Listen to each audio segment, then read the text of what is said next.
Vous devez encore un cours sur le shofar, la mitzvah du jour de Rosh Hashanah. Cette année, c'est Shabbat, premier jour, donc on a une mitzvah des Rabbanan le dimanche, mais néanmoins, bon, c'est une grande mitzvah. Il est marqué qu'on est jugé pendant le shofar. En fait, comment c'est marqué?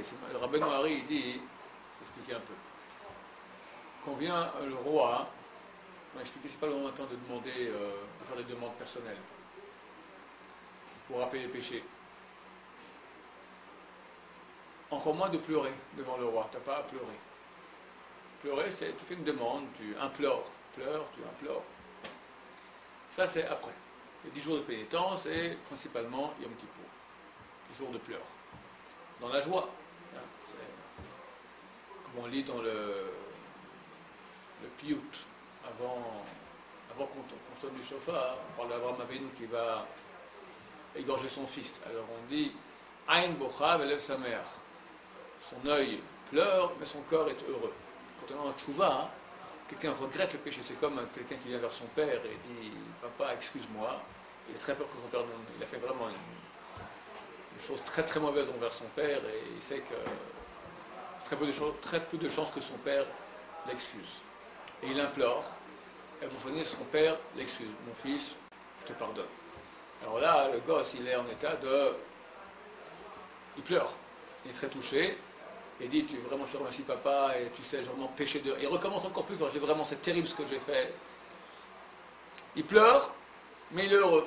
Ça, c'est le principe de tchouva. D'accord? C'est pas un pleur, oh, je suis malheureux, c'est terrible. Je suis malheureux d'avoir péché, mais je suis heureux de regretter le péché et d'être proche de toi maintenant. C'est cette optique, c'est vraiment un grand jour de joie. Yom Kippour, des jours de pénitence et Rosh Hashanah. Mais, vu que le roi est là à Rosh Hashanah, on ne pleure pas. C'est marqué comme ça, on ne pleure pas de Rosh Hashanah. On ne va pas se forcer à pleurer, il ne faut pas essayer de pleurer.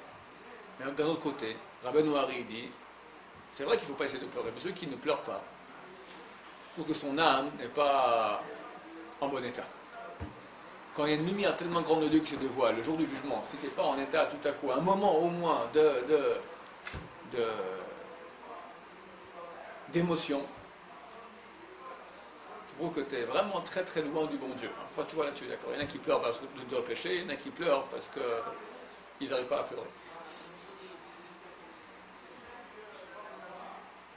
Donc il ne faut pas essayer de pleurer. Mais c'est naturel et normal qu'à un moment, ça sort. Le moment où on est le plus touché durant cette fête-là, on est plus en grand état d'émotion, dire à Benoît, c'est ce moment-là qu'on est jugé. Il y en a qui sont jugés le premier jour, il y en a qui seront jugés le deuxième jour. Premier jour, on appelle ça Dina Kashia. Ce sont les rigueurs dures, strictes. Deuxième jour, c'est Dina Rafia, rigueur douce. Évidemment, mieux vaut être jugé le jour de rigueur douce. Maintenant, il y a un petit problème. C'est qu'on aimerait bien tous être jugés le deuxième jour, mais d'habitude on est jugé le premier jour. Pourquoi? Parce que le premier jour on est très touché, t'as le chauffard, la fête elle débute, après on s'habitue très rapidement à tout, on s'habitue. Tu verras Yom Kippour aussi. La première prière c'est très bon, après ça descend, Shachrit, Moussaf, Mincha, juste à la fin, Neila, là on repart pour le dernier sprint, la ligne droite, là on remonte. Mais à Mincha, tu vois, c'est le creux de la vague. Rosh Hashanah aussi. Alors tu as Arvit, extraordinaire, Shachrit c'est bon, Moussaf, c'est vraiment très grand, et chauffard, tout ça. Après Mincha, re-Arvit, re-Shachrit, re-Moussaf, re-Mincha, et hop, d'accord, c'est naturel. Là, quelque part, on a une certaine chance, c'est que le premier jour, il n'y a pas de chauffard. Donc il y aura une montée le premier jour, une baisse, mais le deuxième jour, hop, on peut de nouveau remonter, de nouveau être en émotion. Et si tu es bien ému le deuxième jour, alors on te juge, ça veut dire qu'on te juge le deuxième jour. En Dina Rafia, en rigueur douce. Le chauffard. D'abord au niveau technique. Donc on doit penser être rendu quitte par celui qui sonne, qui doit, si possible, être la personne la plus tzaddik, la plus juste, la plus méritante de l'assistance, qui connaît bien les lois des chauffards, qui doit penser rendre quitte tous ceux qui l'écoutent, et il va faire 3 séries. 3 séries de sons. Tashrat, Tashat, Tarat. Tashrat, ça fait tu, comme ça, 3 fois, c'est une série. Deuxième série, c'est Tashat. Tu, et 3 fois. Dernière série, tu, 3 fois. 3 séries. D'après la mystique juive, d'après la Kabbalah Rabbeinu Hari, il dit c'est très important. Entre les séries, donc tu as 2 blancs entre les 3 séries, il y a un espace de faire un vidouille. Le seul moment de la fête, on ne peut pas rappeler des péchés de Rosh Hashanah interdits, le seul moment où on peut, la puissance du chauffard est tellement grande qu'on dit que c'est Marbev Tassatan, vous savez, le côté négatif, d'accord? Il perd la boule, c'est plus où il en est. Et là tu peux aller et il y a comme ça une éclaircie comme ça dans tes nuages, tu fais un grand bidouille, tu prends sur toi le din. C'est quoi bidouille? Je reconnais les péchés. Le côté négatif, dans le ciel, il accuse, t'as fait ça, t'as fait ça, t'as fait ça. Maintenant, si toi tu viens, tu dis, je reconnais, c'est moi qui ai fait. Même avant qu'il parle, je reconnais. Le juge, il voit, il reconnaît lui-même. Pas besoin maintenant de... Pourquoi est-ce qu'on va envoyer des tannés sur quelqu'un? Parce qu'il fait des bêtises, il ne se réveille pas. Mais si lui-même reconnaît, et il regrette, c'est bon, tais-toi. On dit à l'accusation, tais-toi, c'est bon. Maintenant, si on fait ça durant toute la journée, on ne peut pas. Parce que lui, il ne laisse pas, il est en train d'écouter. Tu vois, lui, il reconnaît aussi, il accuse, il accuse, il accuse. Quand il y a le chauffard, il se calme. Donc d'après la Kabbalah, c'est très... Bon, je parle maintenant de son imagé, des choses qui sont extrêmement hautes, d'accord? Mais il y a la force de rigueur, Dieu a une conduite de rigueur dans le monde qui se dévoile dans son ampleur Rosh Hashanah et une conduite de miséricorde. Quand on fait le chauffard, ça amène la miséricorde.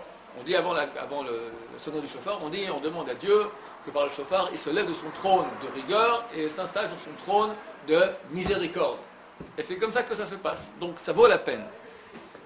Durant le chauffard, dans les 2 blancs, entre les 3 séries, de faire un vidou qui est marqué dans les Sidurim. D'accord? Il y a un vidou qui est Rabbeinu Rashash, c'est un des plus grands kabbalistes il y a 2 siècles et demi, qui a dit tout ce qu'il fallait dire. Parce que d'après certains péchés, c'est bien de le dire dans ce blanc-là ou dans l'autre blanc. Dans l'autre blanc. Il y a des rabbanim, dans la loi de Yosef, qui disent interdit de faire le vidou. Pourquoi? Tu fais un efshek, tu fais un arrêt entre la bracha, tu fais une bracha, Mishma, kol shofar. On va écouter le son du shofar. Tu fais une bracha, tu veux manger une pomme. Bon, après, tu dis comment tu fais un vidou. Khatati, j'ai péché, je n'ai pas encore mangé ta pomme. Bracha al-batala, c'est une bracha en vin, une bénédiction en vin. Oh, on va y arriver. Alors lui, il dit, vu que maintenant la bracha, elle vient sur toute la sonnerie, puisque je vous dis maintenant le début, il y a ces 3 séries, ça c'est avant Moussaf. Après, pendant Moussaf, il y a de nouveau 3 séries quand on le fait à voix basse, de nouveau 3 séries quand on le refait à voix haute. Encore une série tout à la fin. Ce qui fait en fait qu'on aura eu 100 sons, d'accord, 100 colottes du chauffard. Faire le calcul. Tashrat, c'est 4. X 3, ça fait 12. Plus 2 fois 9, combien ça nous fait? 12 et 18, 30. Donc chaque fois qu'on sonne les 3 séries, ça fait 30. 30 avant la prière, 30 pendant la prière à voix basse, 30 pendant la prière à voix haute, à Chazara, et après 10 à la fin, ça fait en tout 100. Et tout à la fin de la prière, on fait une dernière, comme ça fait 101. Ok? Ça nous fait donc, ça ce sont les sonneries du chauffard. Le Rabbeinu Yosef, il dit, soit une valeur numérique, Michael, l'ange d'Israël qui nous protège. Donc, Rabbeinu Yosef, il dit que si tu parles au milieu, ta bracha, c'est au milieu, c'est un problème. Alors il y a des avis qui vont dans ce sens-là, et certainement, ils sont valables.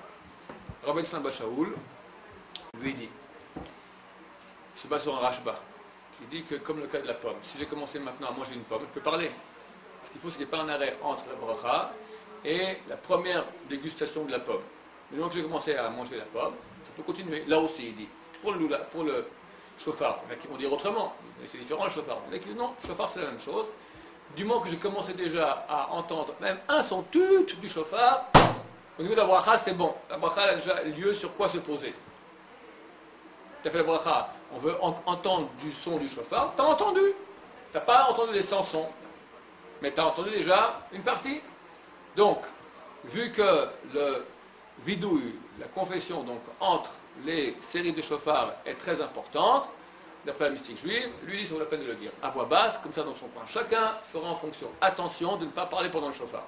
C'est le grand danger, parce que d'habitude l'espace en vidouille est court, toi tu veux dire ton vidouille comme il faut, et hop, il commence déjà à sonner. Donc dès que tu sens que ça va sortir, tu te tais. Tu ne peux pas à la fois parler à Dieu, et à la fois être rendu quitte du son du chauffard qui sonne. Donc pourquoi On fait un vidouille personnel ou je recommande de faire le vidouille qui est marqué dans le sidourim du Rachash. Dans les sidourim de Rosh Hashanah, dans beaucoup de sidourim, il y a, c'est marqué entre le Tashrat, Tashat et Tara, tu as vidouille du Rachash. S'il n'est pas marqué, achète un sidour dans ce sens-là, d'accord? Qui te dit, tu vois, certains péchés qui correspondent au niveau kabbalistique, aux dégâts réparés par le chauffard, aux dégâts réparés par la sonnerie du chauffard que nous entendons. Maintenant, donc, évidemment, les chauffards sont des choses qui sont extrêmement profondes, donc on ne connaît pas le sens. Maïmonide va nous dire les choses suivantes. Maïmonide. Bien que le fait de sonner le chauffard, le jour de Rosh Hashanah, c'est un décret de l'écrit. C'est-à-dire, tu n'as rien à comprendre. C'est comme ça, Dieu il veut, point. Il n'y a pas, cherche pas à comprendre. Et c'est vrai qu'au niveau kabbalistique, ça fait des choses très grandes qui ne sont pas du domaine que nous comprenons. Pourquoi quand je sonne tu, maintenant Dieu se déplace de son attribut de rigueur, son attribut de miséricorde. Où est le rapport avec le chauffard? Tu. Hein? C'est pas... Néanmoins, Remez Yeshbo, il y a quand même un signe. Kelomar, pour nous dire, Uru Yeshenim Mishnatrem, réveillez-vous endormis de votre sommeil. Venirdamim et les somnolents, Hakitsu Metadematren, réveillez-vous de votre somnolence. Vechipsu Bemaasechem, recherchez dans vos actions. Vechizru Betchouva, et faites Tchouva. Vezichou Borachem, et souvenez de votre Créateur. Souvenez-vous de votre Créateur. Elou, ceux-là, ces personnes, Ashorachem et Emet, qui oublient la vérité, Bavle Hazman, dans les futilités du temps. Toute l'année, tu t'occupes de bêtises, futilités. Vechogim Koshnatam, ils pensent toute leur année, Bahevel Barik, à des bêtises et de la futilité, le vide. Achar le Yo'il, qui ne sert à rien. Veloyatzil, et qui ne sauve rien. Habitu, observez, nafshotechem, vos âmes. Vetivu darkechem, améliorez vos voies. Umalechem, et vos actions. Veazor kolechad mikem, et que chacun de vous quitte darko ra'a, sa mauvaise voie. Umarshavto, asher lotova, et sa pensée qui n'est pas bonne.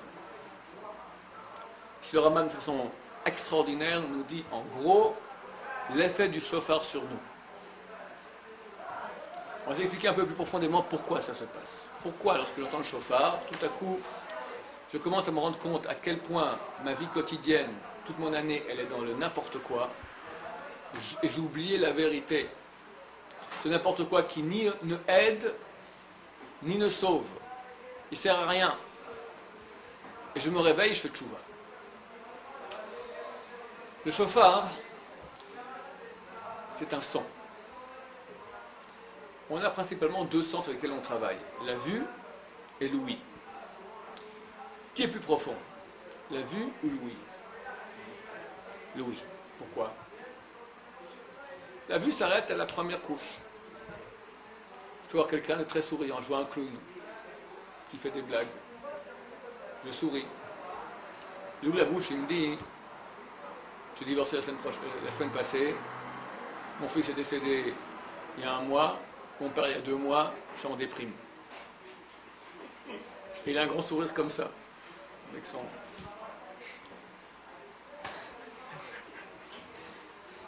Il y en a beaucoup de clowns comme ça. C'est un métier heureux, clown. Faire rire les gens toute la journée, et puis les malheureux comme tout le monde. Le regard s'arrête à la première couche, superficielle. On ne voit pas grand-chose. Nous-mêmes, on ne sait pas qui nous sommes. Je vois quelqu'un, il ouvre la bouche, je peux voir un monde entier de détresse ou de bonheur qui ne se voit pas sur son visage. L'écoute, c'est profond. l'écoute la plus profonde, quand on peut entendre Dieu. Donc Dieu, le problème, c'est qu'il n'est pas dans le domaine de la conscience. C'est au niveau le plus haut de notre âme. Comment me mettre en relation avec Dieu? Je veux exprimer un sentiment, je veux ressentir un sentiment très puissant. Quand j'ai un sentiment, qu'est-ce que je fais? Je veux le dire à quelqu'un. Il y aura une traduction. Je vais utiliser des mots, une pensée. Des fois j'ai une idée. Pour expliquer, je dois des fois écrire un livre entier. Tu veux dire à ta femme, ou à ta copine, ou à ta fiancée que tu l'aimes. Ah, tu lui dis, je t'aime. Bon. Mais c'est une traduction d'un sentiment. Ce n'est pas l'expression vraie. On dit traduction, trahison. Il y a une trahison. Ce n'est pas un message qui est vrai. Allemand, tu dis Ich liebe dich. Mein Herz, mon cœur. D'accord? Ça, c'est une super trahison. D'accord? Tu me dis mon cœur, mein Herz. D'accord? On va avoir peur quand on entend ça. Tu lui dis ta fiancée, d'accord? Elle peut avoir peur aussi, d'accord? Mais pas toujours. Le langage, il est l'expression vraie. La seule fois où quelqu'un parle vrai, c'est quand?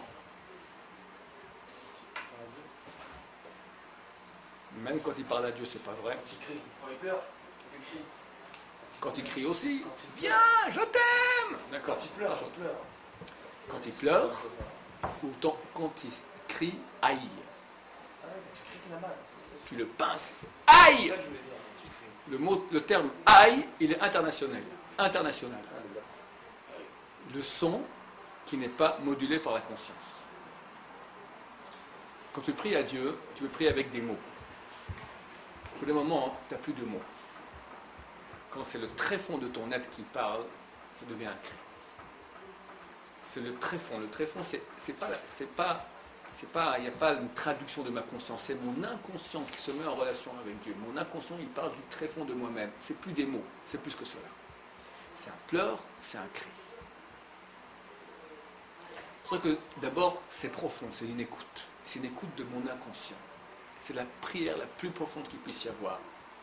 Je suis en train de crier, pleurer à Dieu. Et je me rends compte, quand je suis en communion avec ce tréfond de moi-même, mon âme la plus profonde, la plus belle, la plus haute, je me rends compte à quel point j'étais durant toute l'année à côté, dans les futilités du monde qui ne servent à rien par rapport au but. Le chauffard, on le voit, il apparaît 2 fois dans la Bible. Au don de la Torah au Mont Sinaï, on entend un son de chauffard.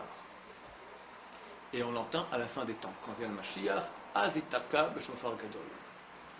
Alors on sera sonné du grand chauffard. Pourquoi le grand? Le chauffard du Mont Sinaï, c'est le dévoilement de Dieu. De nouveau, c'est une chose qui n'est pas dans l'entendement, c'est pas dans le conscience, c'est que tu dépasses ta condition. Les Israéliens ont dit qu'ils allaient mourir. Ils ont dit à Moshe, arrête. Pourquoi? Parce qu'ils ont quitté le monde du fini, ils sont rentrés dans l'infini. Chauffard, tu rentres dans l'infini. Le contact entre fini et infini, il a lieu à ce moment. Ce qui passera à la fin des temps. À la fin des temps, dévoilement de l'infini. Dieu se dévoile. Le gadol sera chauffard, le grand chauffard, parce qu'au Mont Sinaï, alors on a réussi déjà à un peu casser le mal. Mais il reste dans le monde. À l'époque messianique, plus de mal, terminé. C'est le grand chauffard. Le dévoilement total de l'infini dans le fini. Quand on sonne du chauffard, ça nous remet en phase. Je débute à Mont Sinaï, je finis à chauffard gadol à la fin des temps, et je m'inscris dans cette... On a parlé l'autre jour de...